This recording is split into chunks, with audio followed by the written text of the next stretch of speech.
birthday, so we're celebrating.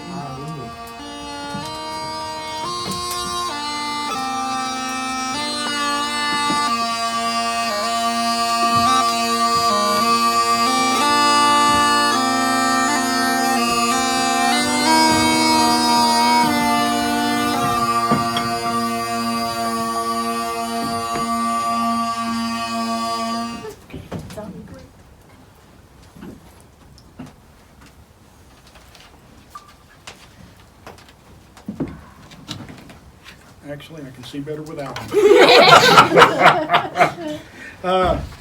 We're here tonight to have a Burns Night Supper in honor of Robert Burns, the Poet Laureate of Scotland. And we brought in the haggis, so I shall read Address to the Haggis.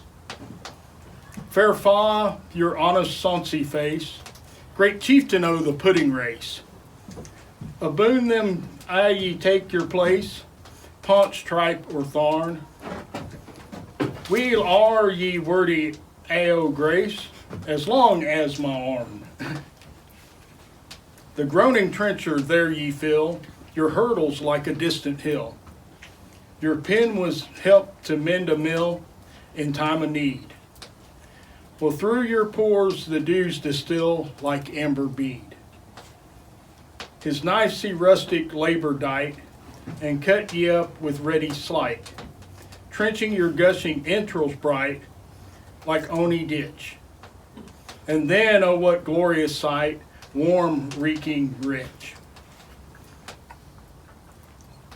Then horn for horn they stretch and strive, till take the hindmost, on they drive, till their wheel swallow kites believe, are bent like drums, then all good men maced like reeve, bethank it homes.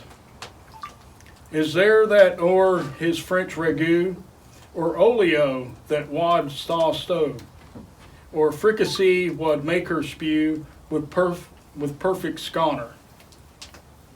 Looks down with wee sneering scornful view on sic a dinner. Poor devil see him o'er his trash, as feckless as withered rash, his spindle shank a guide whiplash, his nieve a knit through bloody flood or field to dash, oh how unfit. But mark the rustic haggis fed, the trembling earth resounds his tread.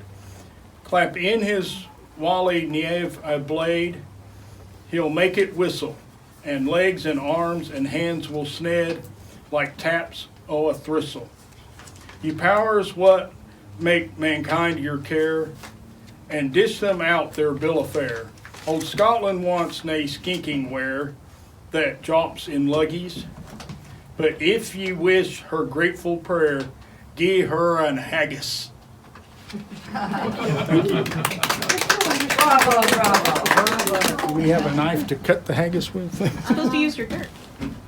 There you go. How about I just use That'll this? work. Ski and do instead.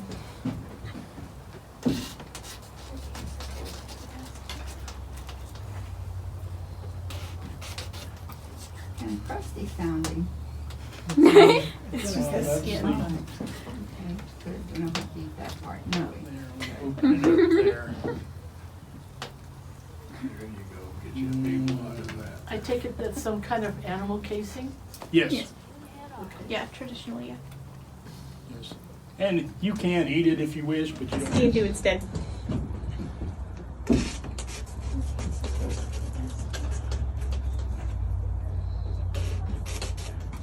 Kind of crusty sounding. It's just Well, the that's skin. Okay, good. We don't have to eat that part. No. There, we'll open it up there. Tasty. So, Robert Burns was born near the town of Ayr in Scotland on January 25th, 1759. He was the oldest of two boys. He was born into a family of rural farmers. His father, William, was a hardworking man who sought to provide a good and stable life for his wife and children, but despite his efforts, the Burns family lived in near poverty. Nevertheless, the elder Burns encouraged learning and fostered in his son a love of reading. And Robert Burns finished 3 consecutive years of schooling, but it was through his own initiative that he acquired good knowledge of English, French, and Latin, as well as a strong literary base in works of giants such as Shakespeare, Pope, and Homer. By the age of 17, Robert Burns was working, along with his brother, on a farm near the town of Tolberton. There he enrolled in a country dancing school as a way to learn social graces as well as to acquaint himself with members of the opposite sex. Burns was graced with immense charm and wit, and he easily became the object of affection for many local women, for whom he too shared great affection. After numerous love affairs and years of carousing in the local pubs, Burns fell in love with the young Jean Armour in 1786. Jean soon became pregnant with twins, but despite his attempts to coerce her father to allow him to marry Jean, Burns could not receive the blessing of the Armour family. To make matters worse, Jean's family demanded some financial restitution for her condition. Furthermore, Burns' relationship with Jean prompted outrage in the Presbyterian community of rural Scotland, and Burns was ultimately censured by the Kirk session for his actions. As a result, Burns decided to immigrate to the West Indies to pursue life and career there. In order to pay for his trip, Burns published a book of his own poems, Kilmarnock, in 1786. The volume of poetry was met with such great success that Burns moved instead to Edinburgh, where he enjoyed success as a respected man of letters. In 1787, a larger volume of Burns' poetry was published, and as a result of the fame that Burns met in Edinburgh, the Armour family reconciled with Burns, and he and Jean were married in 1788. In addition, Burns was able to assist his brother with his farm in Moskill, as well as take stock in another farm in Ellisland, where he and Jean moved for the next several years as Burns tried to settle in as a poet, farmer, and family man. Sadly, Burns was not successful in Ellisland, and in 1791, he moved with his family to Dumfries, where he assumed a government position. But Burns did not abandon his literary career. He succeeded in assisting with the publication of a collection of folk songs of Scotland, many of which he edited, revised, or, as with A Red, Red Rose, composed himself. Still, the pressure to support his family with a steady income drove Burns to accept a lifestyle for which he was ill-suited.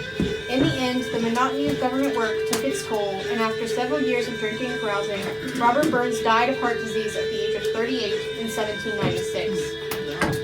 Robert Burns' poetry can be viewed in two parts, his English verse and his Scottish verse. Although his English poems are perfectly adequate in the history of 18th century letters, it is his Scottish poetry, primarily his songs, that characterize Burns as an important force in both the literary and social-political history of his native land. Burns' wit, imagination, and use of folk stories and themes, as well as his efforts to help collect, compose, and edit over 300 folk songs of Scotland, render Burns as a keeper of the Scottish flame.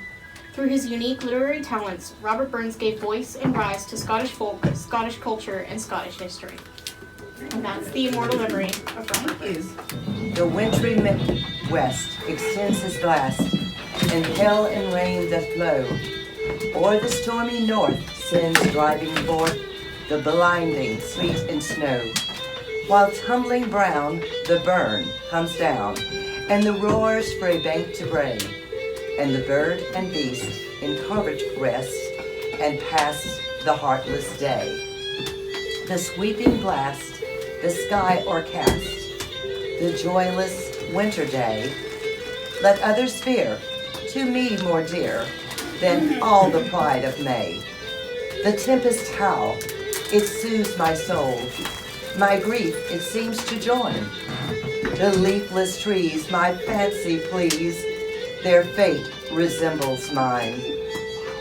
Thou power supreme, whose mighty scheme these woes of mine fulfill, here firm I rest. Thy must be best, because they are thy will. Then all I want, O do thou grant, this one request of mine, since to enjoy thou dost deny, assist me to resign. Thank you. My heart's in the highlands, my heart is not here. My heart's in the highlands, a-chasing the deer, a-chasing the wild deer, and following the road. My heart's in the highlands wherever I go. Farewell to the highlands, farewell to the north, birthplace of valor, the country of worth. Wherever I wander, wherever I rove, the hills of the highlands forever I love. Farewell to the mountains high, covered with snow. Farewell to the straths and green valleys below. Farewell to the forest and wild hanging woods. Farewell to the torrents and the loud pouring flood.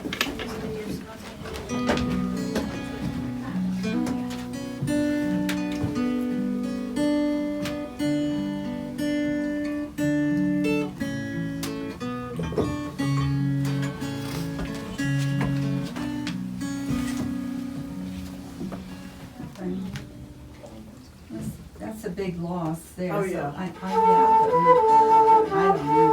Because I had meant to call you about.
Oh, I loved it.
Very pretty.